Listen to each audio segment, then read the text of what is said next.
Plates ready? This is Food School, Smarter, Stronger, Leaner podcast.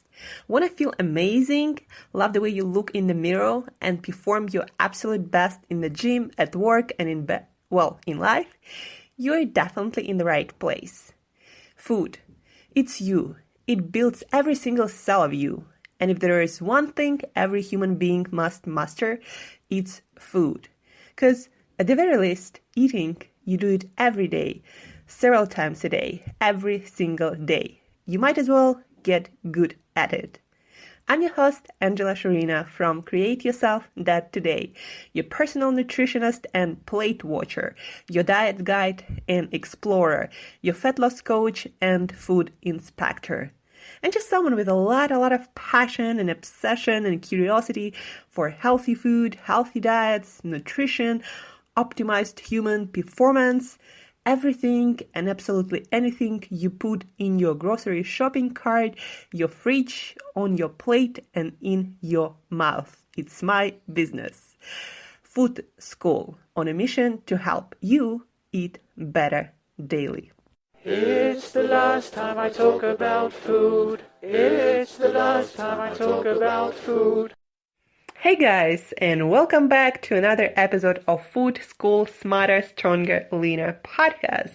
Today is Saturday, and this is our new episode. It's weekend, and why are we still on? What's up?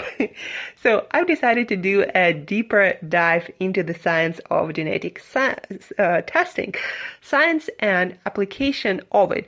So I want to give you, over the next few days that we're going to dive deeper into genetic testing, I want to give you a better idea of when to use genetic testing and what to expect from it and what not to expect from it. You know, over the past few weeks, and especially a couple of weeks, last week and the week before that, I got a few requests about genetic testing and nutrition program, exercise program, lifestyle program based on the genetic testing that people got from 23andMe. There are also other companies that do genetic testing and companies that specifically do genetic testing and analysis and recommendations for lifestyle, nutrition, and fitness based on that genetic data.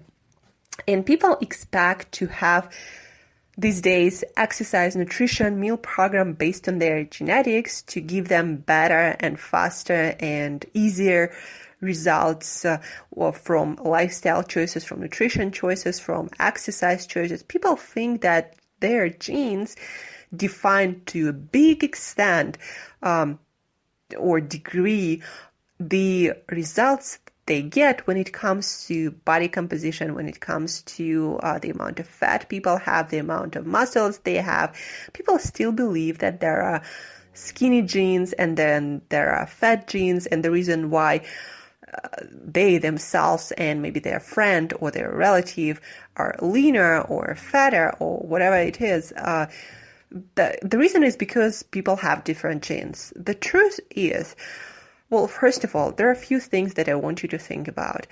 First, genes, you might have the same genes as somebody else, but when you make different lifestyle choices, you're gonna have completely different outcomes. So you and some other person, for example, can have the same exact genes, but you choose to do different things. You might choose different foods. You might choose different exercise program, different lifestyle program, and your results, you and your friend, will be completely different based on your lifestyle choices. Now, that being said, because of your genes, but also because of your health history, because of the way you chose to live in the past, a few years or a few decades, the program that you both choose to change your body composition, they might have different results. But again, not so much because of your genes, but because of your health history and because of your environment prior to that moment when you decided to change your lifestyle and your nutrition choices to get different outcomes when it comes to body composition. Genes are only estimated to have 1 to 3% effect on the difference in body composition. So yeah, there are genes, and there are around 185 genes at this moment that we identified, we meaning our science identified to have a correlation with obesity. So basically it means that, there are genes that can affect our metabolism, the way we store fat or build muscles, how we distribute fuel, whether we put more into fat storage or use more for heat generation, for cellular repair, for muscle building. There are genes that define what kind of hunger or appetite we usually have. There are genes that influence how insulin resistant or insulin sensitive we are. There are genes that tell our brain or our gut how to metabolize certain nutrients. There are genes that create certain food intolerances, or more likely to create food intolerances in some category of people. There are genes that can create better or not so much better lipid profile, meaning how much cholesterol your body creates, or again, how your liver metabolizes glucose, and how much pancreas releases insulin, etc., etc., etc. There are genes related to obesity or to lean body mass, but those genes, they only have a potential to influence what you actually get in life. What the rest percentage is defined by your lifestyle choices. So your health history, how active you are, what kind of exercise program you do, how well you recover and manage your stress, your nutrition choices. So all of that interacts with the genetic material that you have and give you certain outcomes. And we are all the same species, guys, meaning we are all human beings.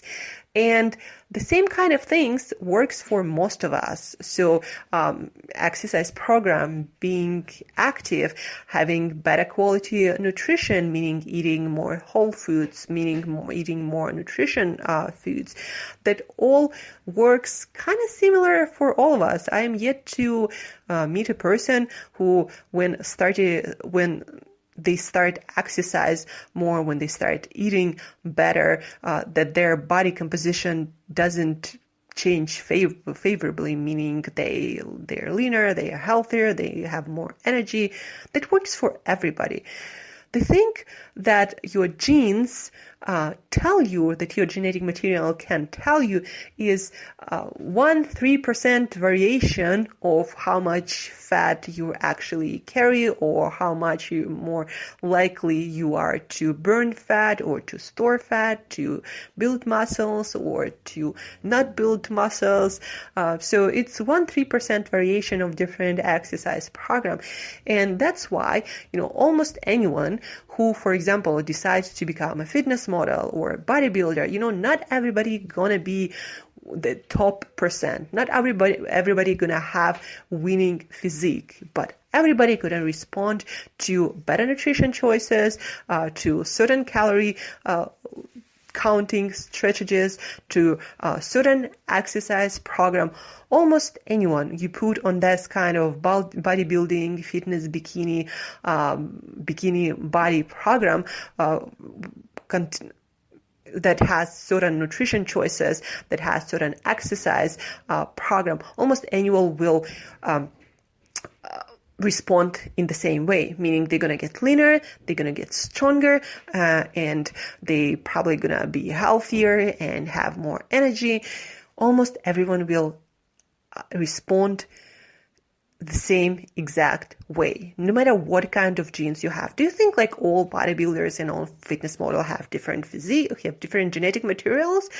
Not so much, really. What is different between them and other people who have less, I don't know how to say, less athletic physique is their lifestyle choice. So that's why almost everyone can become a bodybuilder or a fitness model. Maybe not winning trophies that where 1-3% of genetics come in place. Maybe not winning trophies, but people basically respond kind of the same to certain nutrition and exercise strategies. That's why when we take genetic testing and we try to figure out the ideal program for us, it doesn't really work. You can find your ideal program only by experiment. Genetic testing is not that advanced that it can give you certain precise nutrition and exercise program. What it can tell you based on your genetic test is that you are in a certain genetic category. And based on your data and comparing that data to people in a similar genetic group, meaning, similar ancestry, similar health history, similar, similar age, similar gender. So based on your data and comparing to data of other people, you are more likely to succeed on this thing following, high carb or low carb or low fat diet. But will it work for you specifically? Nobody really knows. And usually what those companies will do is they will create more or less sensible program based on genetic data of you and similar people, and they will tell you to try it, apply it. They will tell you the principles, not the exact thing, and then it's up to you to figure out the exact implementation strategy and exact exercise and nutrition program, and you try it, and if it works, you keep it. But guys, again, there are no miracles. We humans are pretty much the same. And when it comes to genetics and when it comes to lifestyle choices, changes, we are pretty much the same. And that's why a lot of programs pretty much work for a lot of people, changing your nutrition in some way, changing your exercise program in some way. We gotta find that ideal way that works for us long term, and most of it has nothing to do with our genetics. It has to do with our environment, where we live, with who we live, what we do as a profession, what kind of lifestyle we have, what are we exposed to daily. That will really define your exercise program and your lifestyle and nutrition choices. But, when people get genetic testing results, they have this kind of like placebo almost effect. So it doesn't matter what that company tells them based on their genetic test, they will do it and that will work because they will be so determined to make it work because now they have proof, they have genetic testing. So people will be so determined to make it work that they will do necessary changes that make it work because now they have that confidence that they have this data confirming that they have precise working specifically in their case program, exercise and nutrition, then they gotta make it work because it's proven. And then people make it work, make certain changes, stick with them, and then hopefully they keep them for life and get the results for life. And they think that that genetic testing told them the exact recipe and that's why they succeeded. No, a lot of times people succeed because they become so confident that they can succeed because they have all the necessary data and all the necessary resources and tools that people just succeed because they're so confident, they're determined to make it succeed, and that's what makes a difference. So to sum up this episode, when it comes to metabolism, when it comes to body fat, when it comes to exercise program, when it comes to lifestyle choices, nobody can give you 100% guaranteed program like that's gonna work in your case and that is based on your genes. Nobody even does full genome sequencing. They analyze like 2% of your genome at best, compared to other people, give you the most likely outcome, the most likely to work program, and then they tell you do that, and you do that, and it's gonna work because you're gonna make it work, not because it's some miracle diet or nutrition or lifestyle program that is genetically designed for you. There is no such thing. So guys, don't expect any miracles from genetic tests and having your specific program work for you because of genetic testing. When I work with people, I always compare people that I work with right now with people who I worked with before, and I also create the initial program to start with based on that knowledge. So if person of particular body type, I create certain meal program for them. If people are of other body type, that the program we start with is also going to be different. But I look at lifestyle of people, at their psychology, at their health and diet history, and then I compare that to other people, and then I create the program that will work in that particular situation. And again, it's not like I create this program and it's going to work. No, we also going to work through that and adjust it and make it unique, and make it suitable just for you, just for your particular case. So I guess the takeaway of today is also, genes are not your destiny. Genetic testing, genetic material is not your destiny. It's a probability. What is most likely to happen with you in a case of that? But again, that is not a probability, and it's not even 100. It's not even close to 100%. What defines your destiny is what you do, not what your genes say. So, hey guys, I hope you liked this episode. And personally, I advise you, unless you have money to spend and you're just curious, I advise you not to really waste money for genetic testing, expecting it to give you some miracle program that you've been missing your whole life. Don't spend your money for that. If you're just interested, and if you want to, learn more about your ancestry and maybe your probability of certain diseases, based on our best knowledge right now, or maybe possible food intolerances and allergies, or maybe some other possible problems that you might avoid by doing certain lifestyle, nutrition, exercise program. If you're just curious, do it. If you expect some miracle program, nutrition, exercise that's going to, again, work for you, like nothing else did before, don't expect that from genetic testing. Any company that promises you 100% guarantee of any result and precise exercise and nutrition program, any company that guarantees you that is lying to you, and that is a scientific truth. So stay tuned. The next episode is going to be on Monday, and we will continue talking about genetics and more genetics, and we will talk more about food intolerances and food preferences. We will talk more about